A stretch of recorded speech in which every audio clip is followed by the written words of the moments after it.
Welcome, everybody, and thanks for joining us on episode 59 of Health Talk with Dr. Kell. I'm Nikki Sterner, and today, as a follow up to our discussion on heart disease, podcasts 56 and 57, we're discussing statin drugs. Statins are a group of drugs that can help reduce high cholesterol, lowering the risk of atherosclerosis and heart problems. Common side effects include headache, dizziness, nausea, fatigue, digestion problems, muscle pain, muscle damage, liver damage, and neurological side effects. Another reported side effect of statins is type 2 diabetes. There are natural ways to lower your cholesterol without medication, including limit unhealthy fats, get your omega 3s, cut back on sugar and alcohol, quit smoking, exercise on most days, and develop healthy sleep habits. You, living your healthy lifestyle. Welcome, everybody, and thanks for joining us on Health Talk with Dr. Kell. I'm Nikki Sterner, and today we are doing podcast 59 on statin drugs. Welcome, Dr. Kell. Hi, Nikki. Hi, everybody. How are you? Hi. Thanks Doing good. How about you? What's it like in Atlanta today? It's good. It's beautiful. I've already been out walking. It's so gorgeous. It's hot, and I love it. Oh, nice. I'm out in sunny Southern California. It's cloudy outside. It's June, so it's morning June gloom.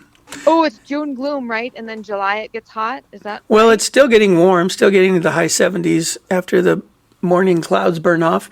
But we get a little gloom or clouds in the morning. Actually, I like it.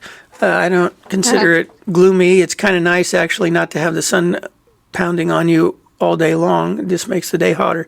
And to me, this is the perfect time of year when it's, I prefer mid to high 70s weather. When it hits the 80s, if you're out in it, it's warm and I don't really like, after living in Colorado for 17 years, enjoying the winters there,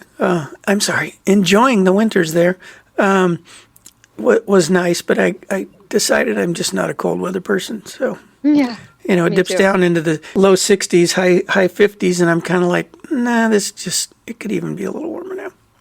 So, yeah. Anyway. Yep, I agree. When we were moving there, we were on an airplane to Carlsbad, Mm-hmm. the kids and I, and the person I was sitting next to was like, "Oh, get ready, because June is just rainy, and then July is gorgeous, and then August and September are hot." So that's kind of how it mapped out. Did you feel like it was that, even though you were right close to the ocean there? It still gets a little warm. I mean, you can still have days in the 90s. That's when you definitely want to go to the beach. Yeah. It was nice. Except that seal that was swimming next to Jake when we first were there in June. That was a little scary. Oh, to freak him out? Yeah, it freaked me out. I was watching from the shore. I was like, get in here. I was like, what is that? Oh, the big black thing next to you. Yeah, I can see. That would be a little frightening, but fortunately the dolphins and the seals are friendly. They say they're friendly, but the sharks come after them, right? Yes, that's baby seals apparently is the favorite food of the great white shark. Oh, okay. And I find it so ironic that they make all scuba, and I'm a scuba diver. I actually a rescue diver, though I haven't officially rescued anybody. But I did get the certification.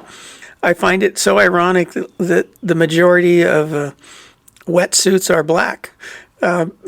Why don't, although I haven't looked, maybe sharks are colorblind, but I thought that fish and as well as, the shark can see colors, but I'm not sure.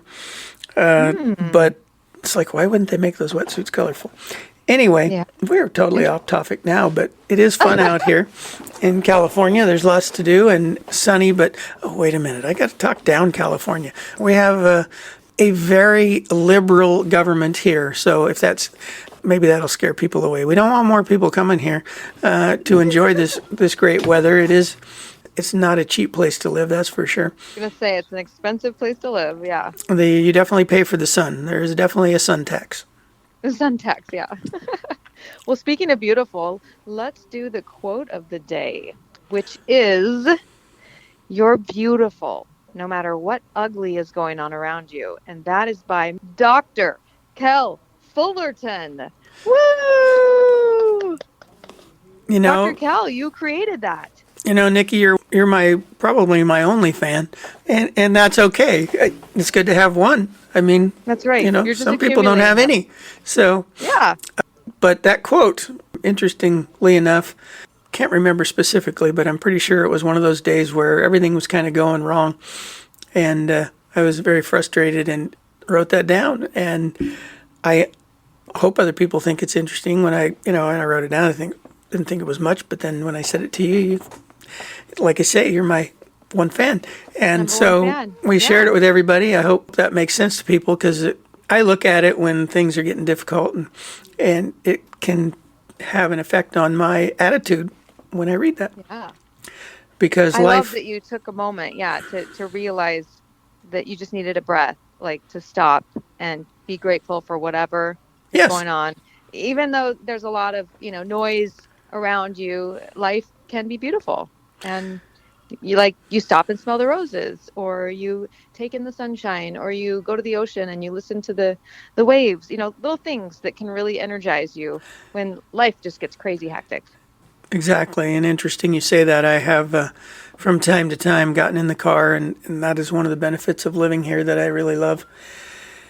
I'll get in the car and just drive down to either Oceanside or Carlsbad Beach, and just there's a parking lot there in Carlsbad where you can pull in and just sit there and watch the waves.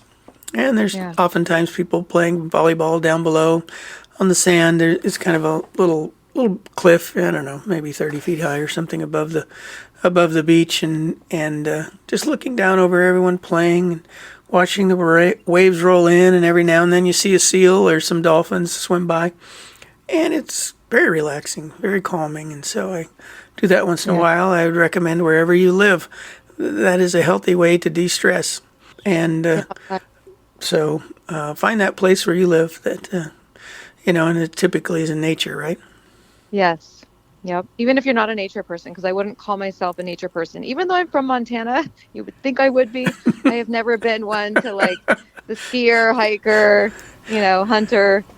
I've not been that. But recently, in the last month or two, I've been more apt to getting outside in the sunshine. And I tell you what, it really does energize you. It just changes your perspective, gives you great focus.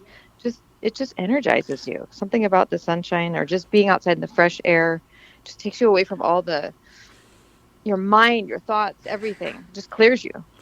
Yes. I've heard it said, though I don't know that there's any big science behind it, that you should take moments to take your shoes off and touch the ground with your feet. Grounding. And it can't be on top of concrete. It needs to be on the ground, on grass, on sand, or dirt, Yes. barefoot. That we know the earth has a magnetic field. There are those that even believe, religious people who tend to believe or have in their doctrines that the earth is another living creature. So Yeah. think Oh, about wow. it. We live on the planet. We have an electrical field too. So anyway, won't go into detail there. But take your shoes off once in a while. Stand on the ground. Yeah. Get some energy, and take walks in nature. It will revive you if you're depressed or angry or whatever it might be. Yep. I love that. Do we have an article of the day, We do. Dr. Cole? Oh, Today, okay. again, let's see, we're talking about statin drugs, right? Yes. Because we just And finished What is Heart Disease? yes, what is heart disease? So it drew me into this because it's connected to heart disease, and in an attempt by the medical community, by the drug companies to help reduce the number of deaths due to heart disease and to increase the length of life for people. And that intent, I think, is awesome. I think there are better ways to lengthen your life and heal your heart and your vascular system than to take medications. And we will talk about that. But right now we're talking about the statin drugs. Before we get deep into that, I wanted to share an article of the day.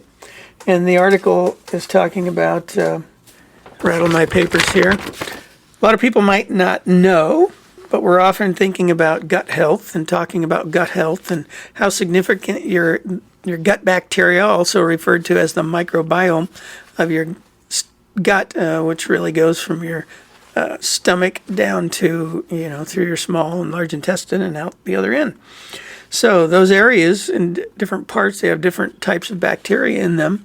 A lot of people don't know there's bacteria living in your stomach that can endure the high acid levels. In fact, they say some of those, if you're taking lots of antacids, it reduces that acid level and can allow that bacteria to take over and start eating the wall of your stomach, which leads to things like ulcers.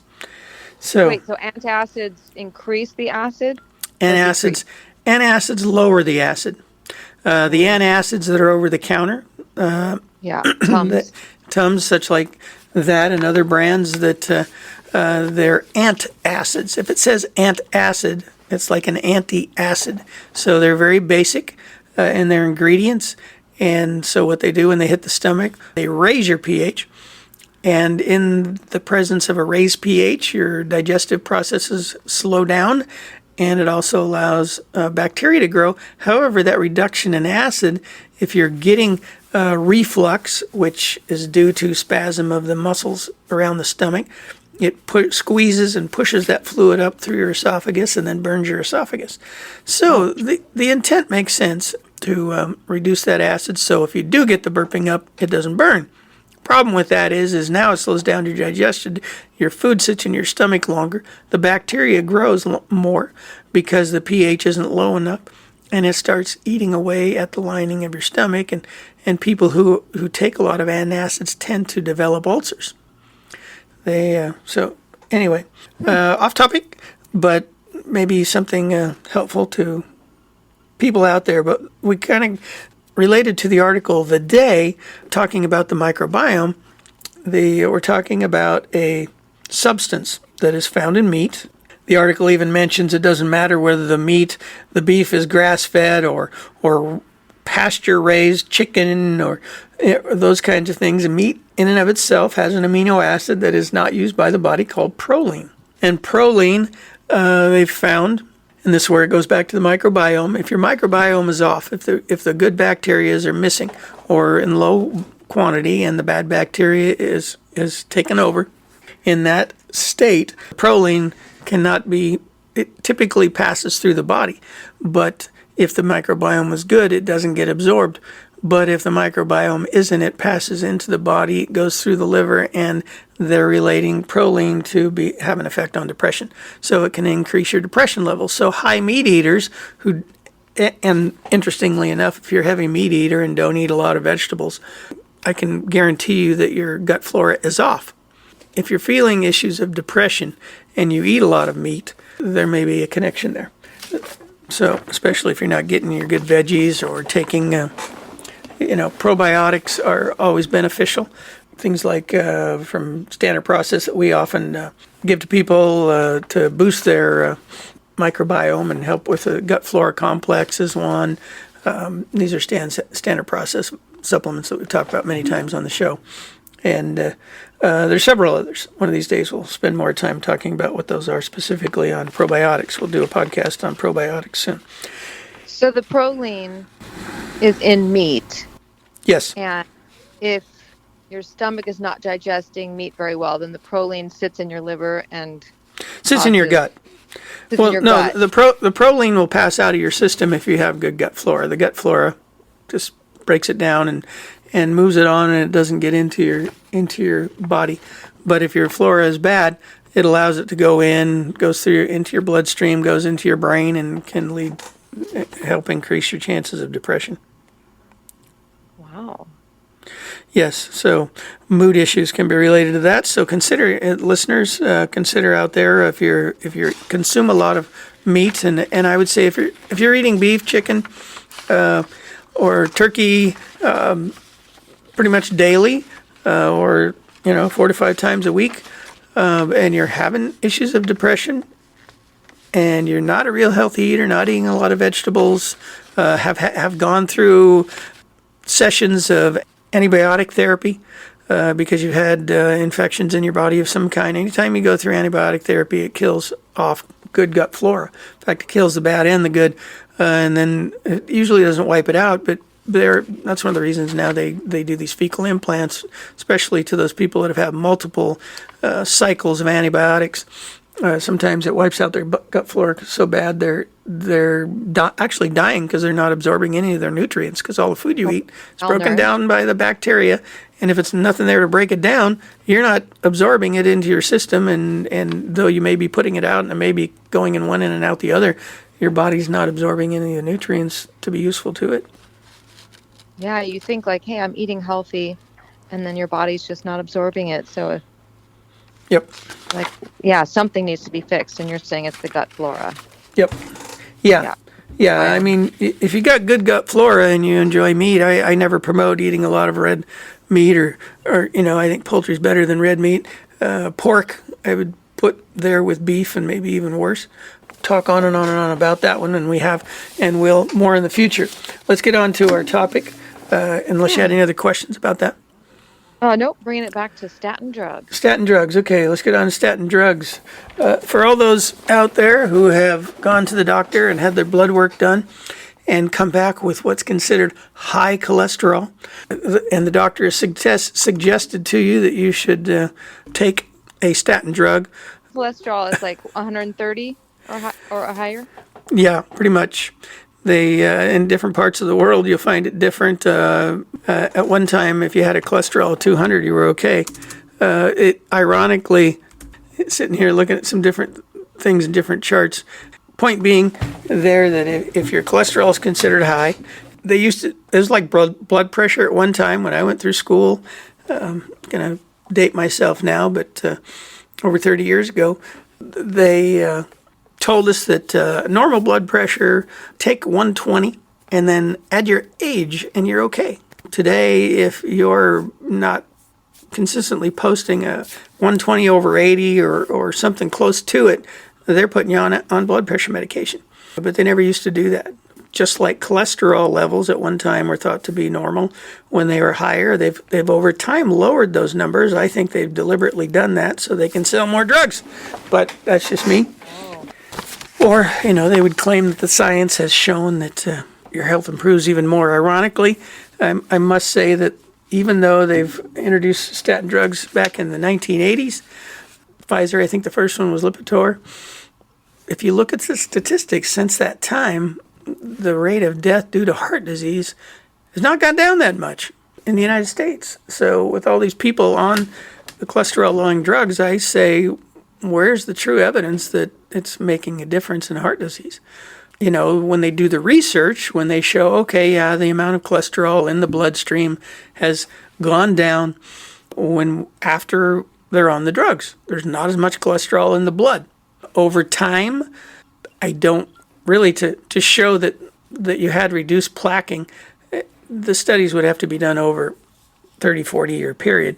And maybe today, if they started the mid to late 80s, if they started studies back then, they could show, out of the 10,000 people we did this with, 8,000 of them don't show any plaquing, or it's very little when we would have expected these people to have it. Point being that I'm not convinced the statin drugs are that great for you, and there are side effects to the statin drugs. I don't believe the levels. And this is just my personal opinion. I think if your levels are at 200 or more, depending on your age, and getting way out there, my point being with statin drugs is there are better ways to help yourself with a good diet and keeping your microbiome healthy and eating 2-to-1 vegetables to fruits. Ted Hahn, who's been on the show, nutritionist from Standard Process, do you remember his saying, Nikki? Yes, it doesn't have fins, feathers, or fur, or didn't grow out of the earth. Don't eat it. Yeah, and I think that's a good thing to follow, though I would take it a step further and say, focus more on green leafy vegetables, 2-to-1 to fruits. Eat a lot of vegetables and fruits. That should be, I really think that should be 80% of your diet. And then the rest coming from what I prefer and think is more healthy to you, and that's wild-caught fish, which we've mentioned before. Salmon is probably top of the list. I tend to eat more cod because I prefer the taste, but it's not as high in omega-3s. Omega-3s are significant in the function of your vascular system. Ironically, they tell you if you're on statin drugs, don't take omega-3 supplements. And I don't know if you've heard that before, but the statin drugs work on the liver. They go through the liver. All drugs, anything you take, anything you eat that's actually assimilated by your body and goes into the bloodstream out of the gut, goes first through the liver, and the liver processes it. The majority of cholesterol that you eat gets broken down, and until the liver reconstitutes it or recreates it as cholesterol, it's not a 1-to-1 ratio, not even close. The body breaks down all those different substances and has to recreate them out of the liver and then send them out into the body. So there are all kinds of natural ways you'll find your cholesterol levels drop significantly just by changing your diet. And people even on the low carb diets find their cholesterol levels go down. I don't promote the low carb diets, though they work for short-term weight loss. I don't promote them as something that people should do long term. I don't think they're a healthy way to live. Most of the time people are heavy into eating meats or very fatty foods getting rid of all the carbs, or at least a good percentage of them. And I don't think that's healthy. You need good carbs. And so that's why you're getting all you need. If you just eat a consistent diet of fruits and vegetables and some meat now and then, you'll be at optimum health. So I had headshots this week, Dr. Kell, and it was the thing that I needed to get more serious about my diet as far as sugars and carbs and stuff goes. I've cut back on my sugars for a few weeks now. And it's really, I've lost a few pounds and my stomach's gone way down. I feel better and my mood is better. And this week I was strict about it, as in I didn't have like any gluten or carbs, very little, I should say. I'm not perfect, but like if I had like a couple crackers or something. And I can tell a difference in everything, like just pain level and focus, and I'm getting so much more done, and I feel like my skin looks better, and it's crazy the difference. Like I don't think your body, well, my body anyway, does that well with the sugar, the thing that I'm the most attracted to, and maybe even gluten. We will do a podcast in the future too on why does your body crave sugar. Oh yeah, because it is a problem for everybody. I don't crave it as much now. Well, I know you always said like once you stop, you'll be fine. It just goes away. But when you're in it, it's really hard to imagine. You're like, really? Will it ever go away? Because it's pretty strong. But I don't really crave it anymore. I'll have a little bit of oranges or, berries or apples, but I don't crave it like I used to, like after every meal. I find that you're exactly right. If I totally cut out all the junk, which periodic, most of the time I eat that way, but now and then you kind of fall off the wagon. Especially I find, and I think most people find, when they have a lot of emotional stuff going on in their life or having a lot of things that they're having difficulties with, they'll tend to piece more. And reason being is when you eat, food is very calming to the body. You produce chemicals that actually calm you while you're eating food. Your parasympathetic nervous system kicks in, and so you feel more calm when you're eating. So what is that encouragement to do? To eat all the time. I got to feel better. I'm going to eat. But again, then you start gaining weight and go, now I'm not so happy. So, so it unfortunately, I find too, as you eat fruit, focus on the fruits and vegetables. Yes, exactly what you said happens. Those fruits and vegetables, those fruits specifically increase, their sugars. They're more complex carbohydrates. So when you're eating those, you'll find if you cut out all the sweets when you eat those taste much, much sweeter, and they'll be just as satisfying as the other stuff if you consistently eat them. And don't eat the candy bars and don't eat the sugary type drinks and things like that. All the other stuff, all the good stuff is going to taste sweeter to you. So, Dr. Kell, I totally agree, because like I've had like almond butter and jelly on like part of a piece of toast before for breakfast, and now I had like a piece of celery with some almond butter on it, and it tasted so much sweeter now. I was like, oh, this actually tastes good because my taste buds have adjusted. Yes. Wonderful. Yeah. That's awesome. Thanks for sharing that. Yeah. I wanted to share some things about the side effects, ill side effects of statin drugs. The medical community touts statin drugs as one of the drugs with the lowest amount of side effects, that it does nothing but help your health and improve your health. In fact, they consider it preventative medicine. The natural healer sees good medicine as being fruits and vegetables and eating properly, getting the right, what you put into your body, that's what your body needs, and that's what your body's going to thrive on, and it'll get it to enable your body to heal itself whenever it has issues. Well, their idea of preventative medicine is to take certain drugs like statins. In fact, the one article says, should we put statins in the water? Ugh. Yeah, kind of like them sticking fluoride in the water. I think a lot of places have began to remove fluoride out of the water, and most people have filters, so they're taking it out anyway. But fluoride's not that. Yeah. It may help make your teeth less susceptible to cavities, but it's not good for the rest of your body. So symptoms from statins do exist, and they downplay it, of course. But one of the things that we start out simply is muscle pain and muscle damage can occur from statin drugs. You can have neurological side effects.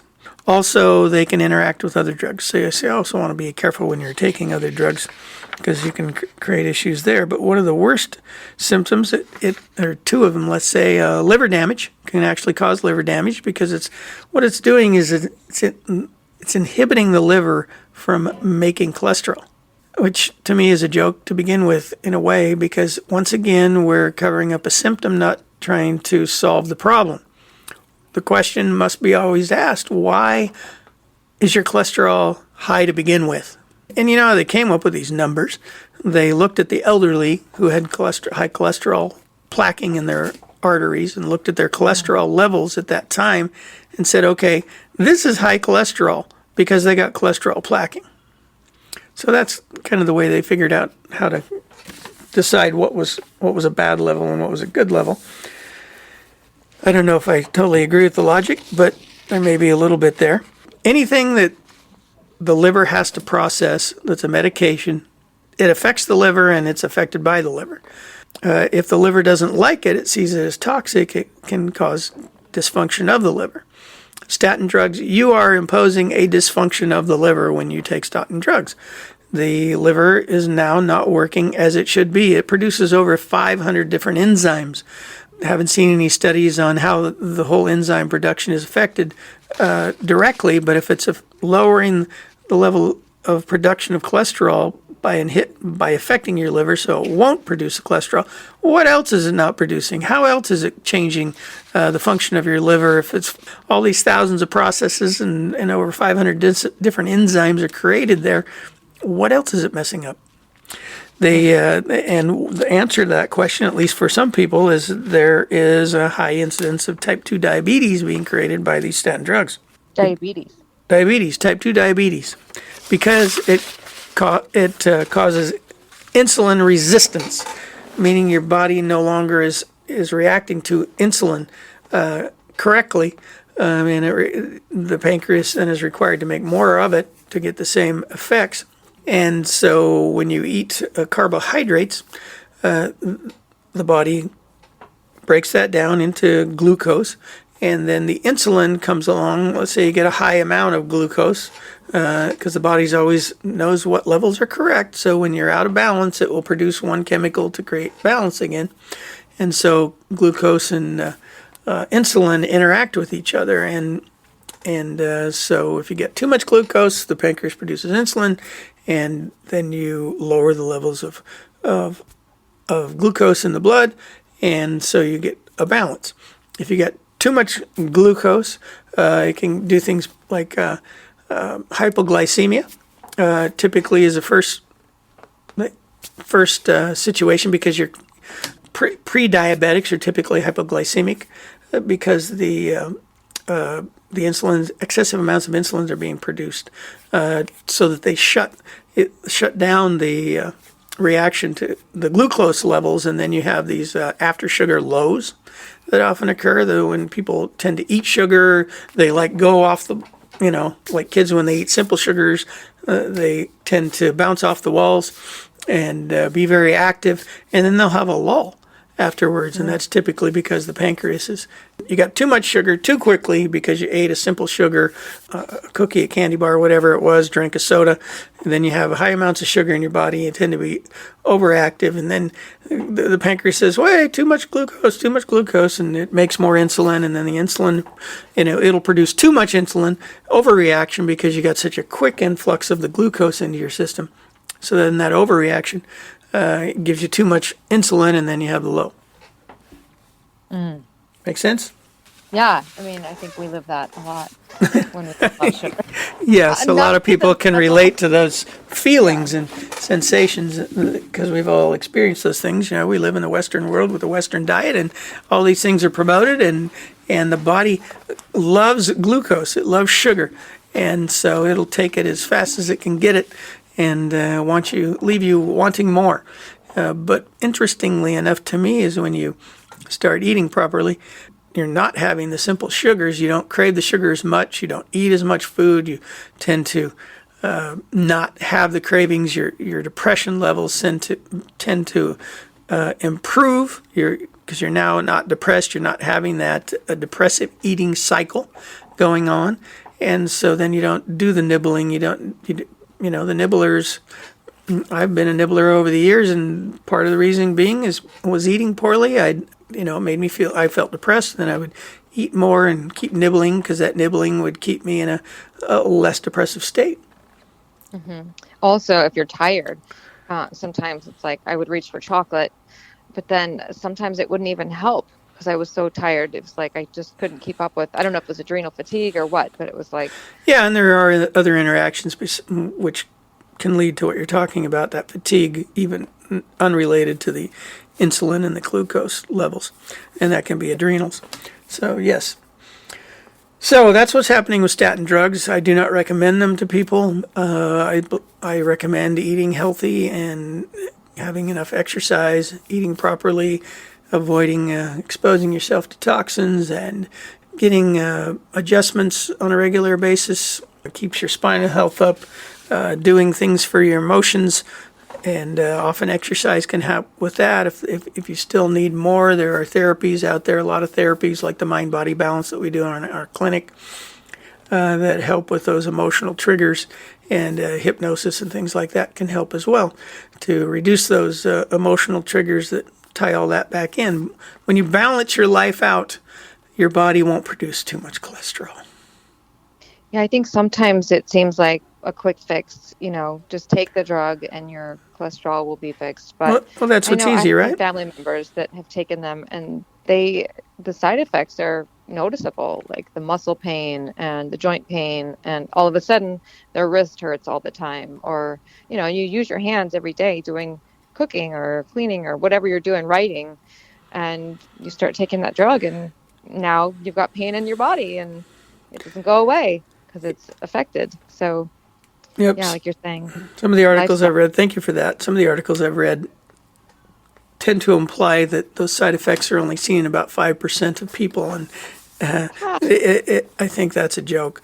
Maybe that's reported side effects. Yeah. These studies they do, and most of the time these studies are done by the companies themselves or supported financially by the companies themselves, and are not independent. And anyway, if you're on statin drugs and you're aching in your joints or your muscles more than you were before, start eating better. Anyway, I can't tell anybody not to take medications. If the medical doctor in America has said to take it, then he is like God. You best take that thing.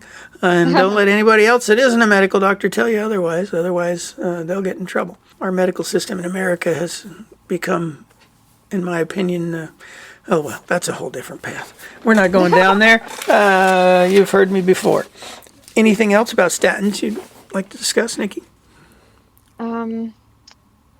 No, I think it's really interesting. It always kind of relates back to lifestyle. Yes. Yep, that's what we're talking about. We're trying to get people out there to start eating better, exercising, and improving their emotional health, and so that they live happier and healthier lives. It's amazing how it's a domino effect, whether you're going the healthy way or the unhealthy way.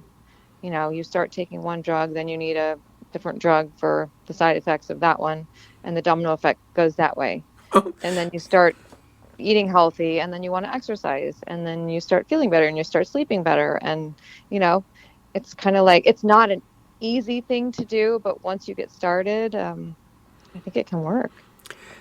I agree. For some people, starting to exercise then leads to eating better, and other people, other way around. Some people work on their emotional health first, and then that inspires them to do more. So it's a cycle that can lift you to better heights and a healthier life and more quality and happier quality of life, improve your quality of life and happiness overall. That's what we're all about. That's what we want to help people get to. And thanks for listening, everybody. And I'm pretty good there. How about you, Nikki?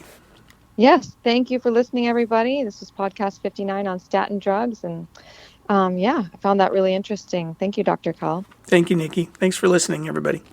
Goodbye, everybody. For questions or comments, please email us at healthtalkwithdrkel@gmail.com. That's DRKELL@gmail.com.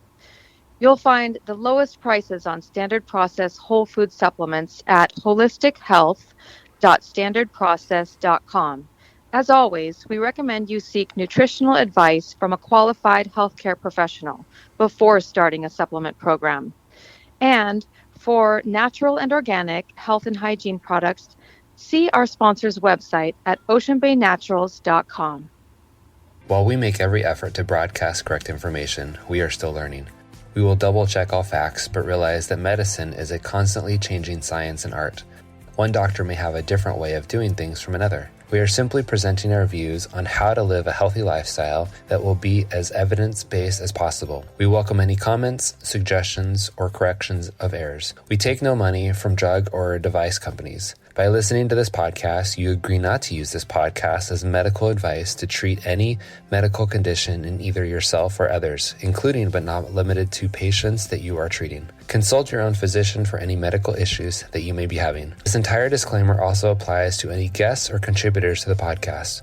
Under no circumstances shall Dr. Kell Fullerton or any guests or any contributors to the podcast or any employees, associates, or affiliates of Dr. Kell Fullerton be responsible for damages arising from use of this podcast. This blog should not be used in any legal capacity whatsoever, including but not limited to establishing standard of care in a legal sense or as a basis of expert witness testimony. No guarantee is given regarding the accuracy of any statements or opinions made on this podcast. Our website, blog, and podcasts are all HIPAA compliant. While you may give your email address to subscribe to the website posts or to post information on the website blog, we will never share your email address or contact information with any third parties without your explicit permission. The contents of Health Talk with Dr. Kell podcast and the show notes are all copyrighted. All blog posts, podcasts, and show notes that are distributed to the public for free can be redistributed via hard copy or electronic copy for free only if Health Talk with Dr. Kell is included as the acknowledged author within the actual media that is being redistributed. The Health Talk with Dr. Kell podcast is a production of the Orange Stack with executive producers Dr. Kell Fullerton and Eric Hammond and hosts Nikki Sterling.